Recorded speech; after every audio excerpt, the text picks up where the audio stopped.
Welcome, ladies and gentlemen, to this special interview being conducted in the sidelines of the 7th International Conference Spirituality Beyond Repertoire, a leadership key to societal happiness and sustained harmony at the School of Management Sciences, Varanasi. It's our privilege that we have with us today Mrs. Sanyukta Gulati, who is Heal Your Life workshop leader and Reiki Grandmaster and Theta Healer. Welcome, ma'am. Welcome to this interview session. And first of all, I would like to know from you what all you do as a Heal Your Life workshop leader and something about the Reiki Grandmaster, which you are, and Theta Healer. What actually you do? So for that, I'll have to go through the journey of my life in the metaphysical realm. Yeah. So almost 20 years back, I learned Reiki. And when I say I learned Reiki, for Reiki, you need a teacher who attunes you. So we have 7 chakras in the body, and the chakras need to be opened from the crown chakra. So you need a master, a teacher, to open the chakras. There is a proper process of attunement. We call it attunement. So within a span of 1 year, I learned all the 4 levels and I became a grandmaster. When you become a grandmaster, you can teach somebody Reiki as well as you can do healings Reiki for others. Okay. So this happened way back in 2000, year 2000. After that, quite a few years I continued with Reiki, and parallelly I was working in the corporate sector. So I'm a finance professional. Okay, that's great. Right. So it's been like almost 20 years I have worked in the corporate sector. Very interesting. After corporate, you have... Yes, that is right. So now at this point of time, I'm a metaphysical consultant, as we call ourselves, which means that I am the founder of a company called Win Together. And at Win Together, our endeavor is for the clients who come to us that, we awaken their intuition, we help them get in touch with any beliefs that are not serving any purpose anymore, any negative patterns, any behavior that needs to be addressed. So the client themselves need to recognize it, right? If I'm going to tell you and lead you to something, that's my telling you, that's my leading you. However, if I am, as a facilitator, able to just help you guide through the whole way, then the accountability is yours. Right. So once they recognize the pattern, after that we help them in releasing those beliefs. And once the beliefs are released, then there are new neuro pathways that get created in the brain. Okay. From there, that person can achieve anything, any goal, any vision, anything that you want. So be it corporate sector success, or you're running your own business, you want to see more revenue coming in, or you're a student who's studying. So it works in various fields. And in that, so Reiki, Theta Healing, Heal Your Life, then all these formats are, they take you to one destination only. These are just various routes through which we guide people to that. And my company also, we provide solutions to the corporates. We make spiritual workshops for them. So something like, discover your inner self, money and consciousness beliefs. Then there is, most recently, this week only, I did a webinar for Whirlpool. And that webinar was on succeeding in the game of life. Okay. So there, we use theta healing techniques on how to recognize blocks and patterns in your life and how to release them from there, so that you go on to discover your own path. Okay. So today you were also the speaker in one of the plenary sessions. That's today. Right. And it is the second day of the 7th International Conference. Okay. You were yesterday also. I was there the whole day. The whole day you were there. So how has been your experience so far? It has been fantastic. And I have to say this, that not only the fact that there has been seamless planning and execution that happened, it's the love with which the entire program has come through, and I think it's made everybody very emotional. All the inaugural address was fantastic yesterday. All the keynote speakers and your distinguished guests who had come. So I feel really privileged sharing this platform with all the eminent personalities that we saw between yesterday and today, and it's been quite an eye-opener that, a lot of people have now, and we, of course, India is a soil for spirituality, spiritual thinking.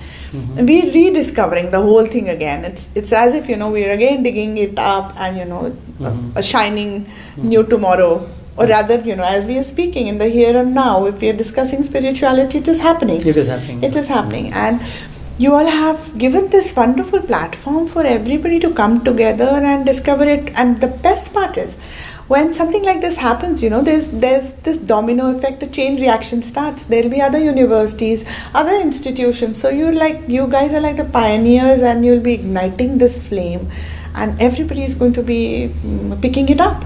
So once that picks up, what's very important is in the current day and phase, with so many things that you hear about, the contrast to happiness and joy. And I don't want to name it because then you attract the vibration and the frequency. I really believe in the law of attraction. I think platforms like these are quite helpful in raising group consciousness. So the more and more people are going to get connected with you, वो जुड़ेंगे हमारे साथ, so from there something will get ignited in them.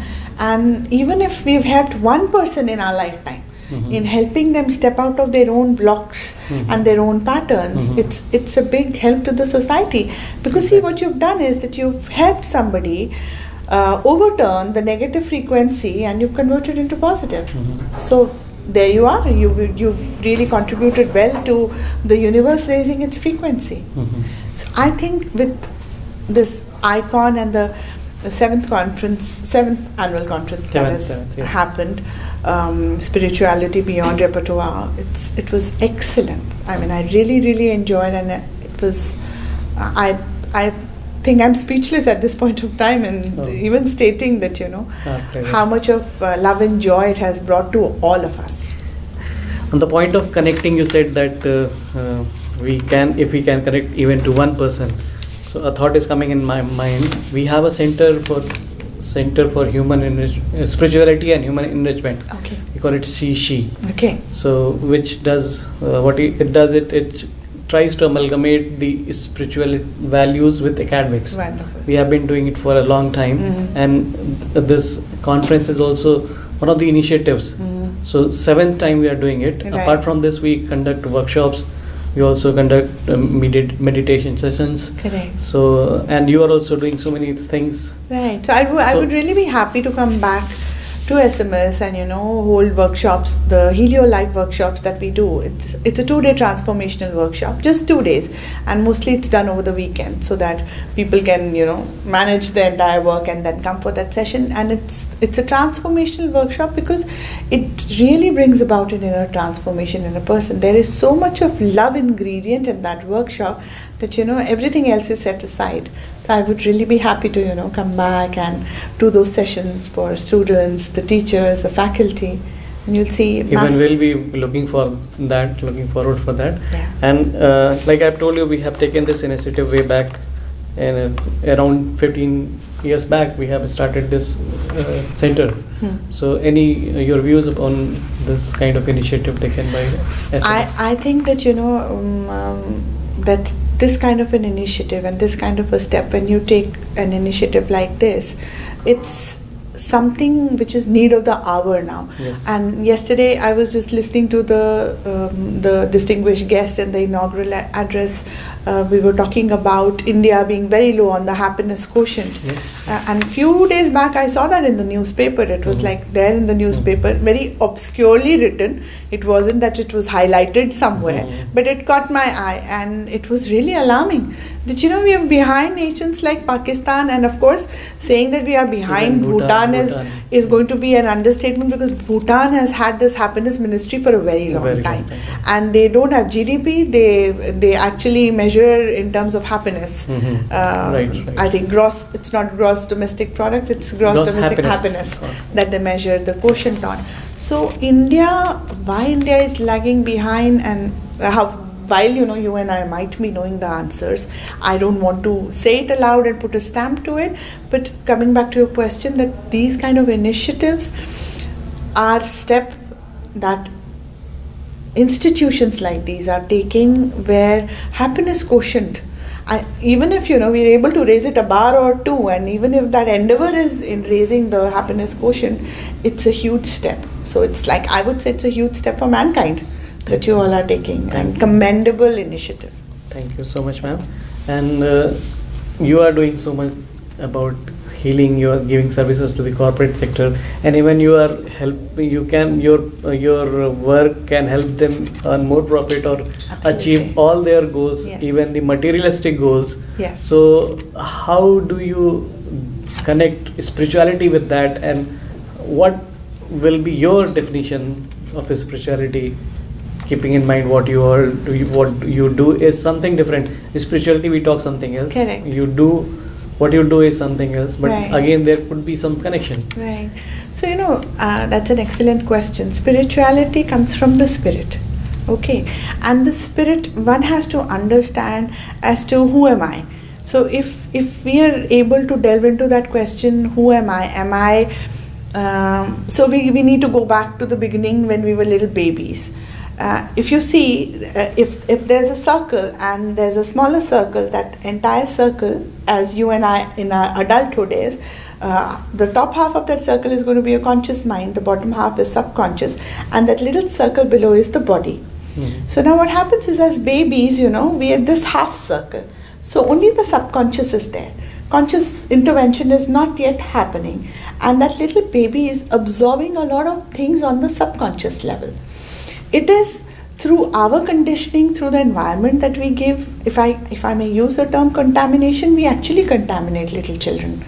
We tell them, don't talk to strangers, don't go alone, don't do this, don't do that. And that is out of a protective behavior of a parent or a caregiver, okay? They are not to be blamed. I am not... Maybe because of the environment. Exactly. Whatever is happening outside now, together we need to understand that whatever is happening in the society is our own projection of it. Okay? So I'll give you a small example. If you are reading about robberies, okay, so some robbery has happened in some neighborhood, and within a few days span, you'll start noticing that a lot of that is, and in terms of law of attraction, we call it contrast emotion. Anything that takes you away from a state of joy is contrast. So now you'll see a lot of news around that contrast, a lot of news around robbery happening. And typically, why does this happen? So I read it in the newspaper, and somewhere along it triggered off a fear or anxiety in me.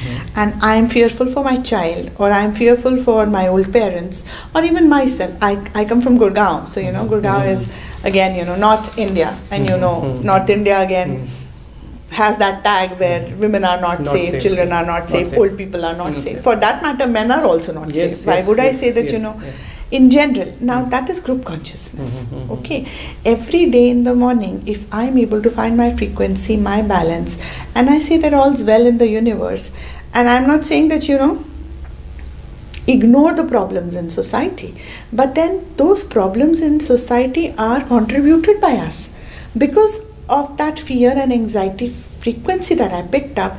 Now see, my thought has ignited one thought, it'll ignite a third thought, so the domino effect is now in action. Okay, with that whirlpool going up and up and up, that fear vibration goes high, and that contributes to the group consciousness. I'm reminded of one of the status of the WhatsApp of one of my very good friend. Your vibes attracts your tribes. So it's something like that only. That's true. What you are thinking, Absolutely. you are going to see that, and that is going to affect you. So prosperity thinking, you'll see people talking about prosperity all the time, you'll see they are prosperous. You'll see people talking about poverty all the time, you'll see them poor only. You'll see people who are talking about health all the time, they're healthy. The ones who are talking about sickness are sick. So what is happening here? What's happening is, in my paradigm, I am attracting what I'm talking about. Thoughts could be positive, could be negative. Vibration could be positive, could be negative. What is it that you want to attract in your paradigm is what you choose. Very interesting. And when you choose to stay in a state of joy all the time and say that, I am going to not engage and not participate in your drama. It's your drama. You carry on with it. I allow you to carry on with it, and I allow myself to stay out of it. When you start doing that, everybody will start vibrating in their own pure frequency. At this moment of time, we interfere a lot. Parents are constantly interfering in their child's frequency. When the children grow up, it's the other way around. The parents are getting older, so now the children step into the shoes of the parents. And it is their protective, it was my protective behavior when they were young, which is now mimicked by them, mirrored by them. They become the protectors. And I need protection. So now, if I need protection and there is a protector, the law of attraction would bring them together.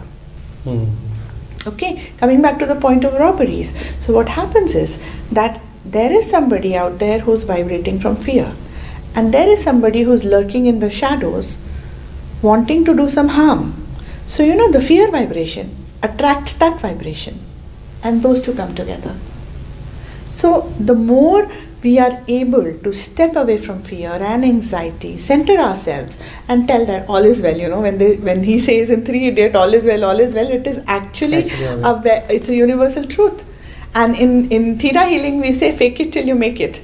Fake it and you make it. Fake it till you make it. Till you make it. Okay, so you say that, I'm really abundant, I'm really rich, and I have all this money and a lot of abundance somewhere in my life. So start saying it and start vibrating with that frequency. The moment you're in the emotion of it, you will see that, abundance will come to you. It is nothing but the thought. Thought of abundance will attract abundance. It completely depends on the other person, what they want to practice. And to your point, spirituality, again, cannot be summed up in one word. That spirit inside, the inner being inside, has a lot of knowledge and is actually a pure being. So the other day I was listening to this YouTube Law of Attraction audio file, in which it was talking about soulmates.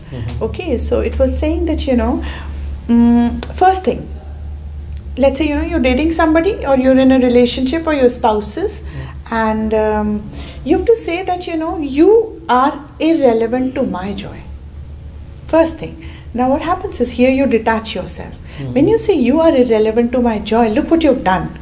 You freed that person. That person is free to do his own thing. And I take complete responsibility for my own joy and happiness. My joy is not dependent on you.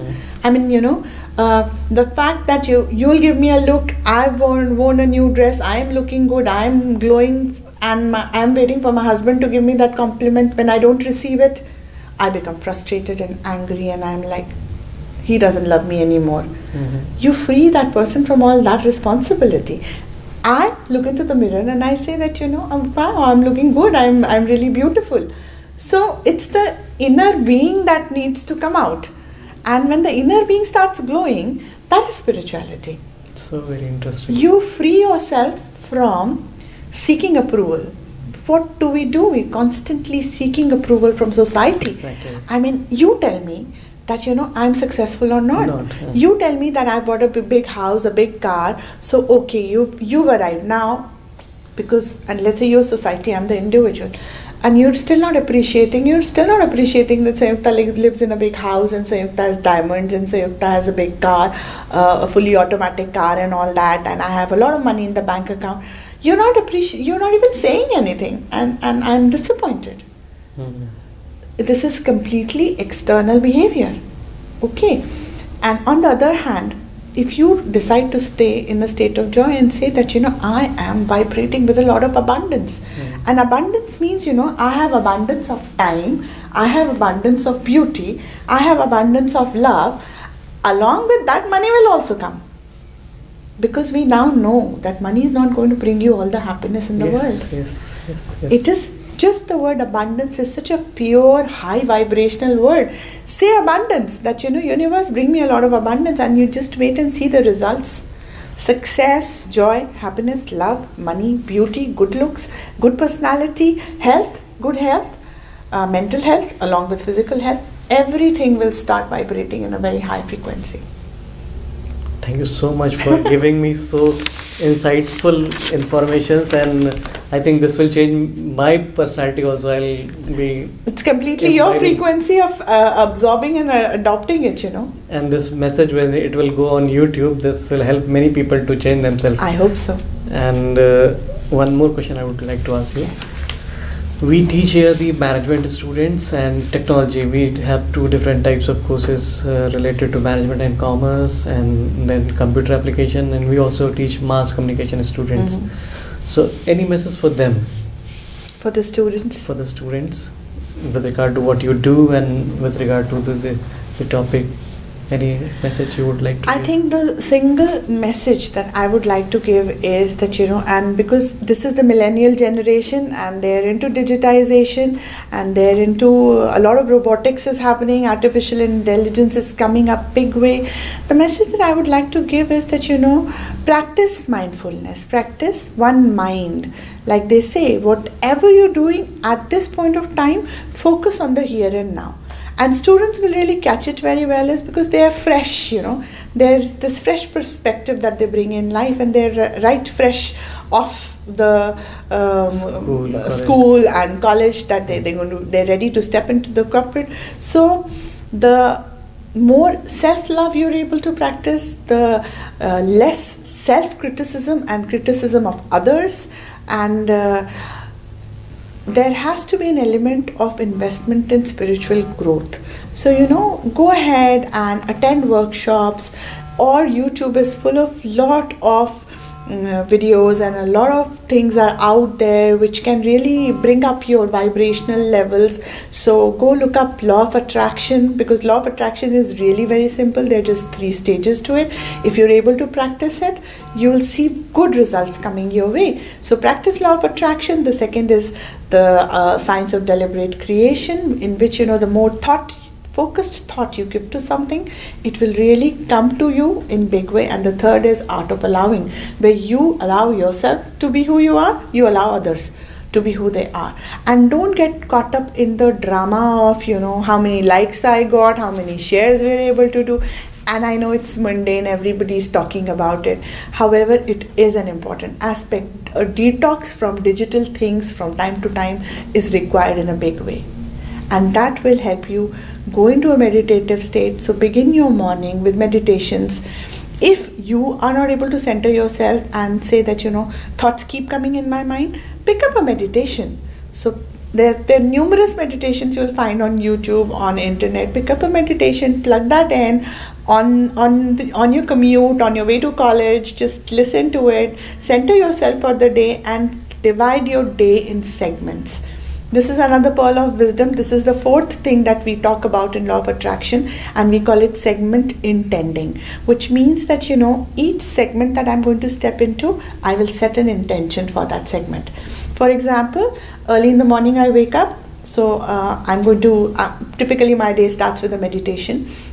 Then I go to the gym, then I get ready to go to work. So the first part of my day is that portion where there's meditation happening, exercise happening, and my breakfast. So I set an intention that intentions are again 3 steps. I want, I intend, and I expect. So you just say, I want harmony in this segment of my day today, and it'll go harmoniously. And then you go ahead into the next segment where you're getting dressed to go to college, or you're getting dressed to go to work. Set an intention there. Then after that, your work is done in your work area or student area or wherever. Once that portion is done, you're ready to go stepping into the evening part of your daily routine, where you'll be connecting with your family, you're going to be having your dinner. Now set an intention over there. And the last part is where you're getting ready to sleep, where you set an intention that this bed has to give me restful sleep, and I really need to relax, and thank you for giving me relaxation. And all that we already say in advance. We don't say I am going to have this in future. We already manifest it by saying I am abundant. I will have abundance tomorrow is giving a signal to the universe. This person wants abundance, doesn't want abundance. Universe gets confused. Say I am abundant. So once you've done segment intending, little by little you'll practice it, doesn't come in a day, but then once you start doing it and practicing, you'll see your days are going to go seamlessly well, and you'll be constantly in a state of joy. Once you're in the state of joy, you're in your vibration, and then you see how your goals and visions are going to come alive so well. Thank you so much, Sangeeta ji, for making all of us so positive. We are now in a very positive mindset. Thank you so much for coming here. Thank you for having me here. Thank you. Thank you.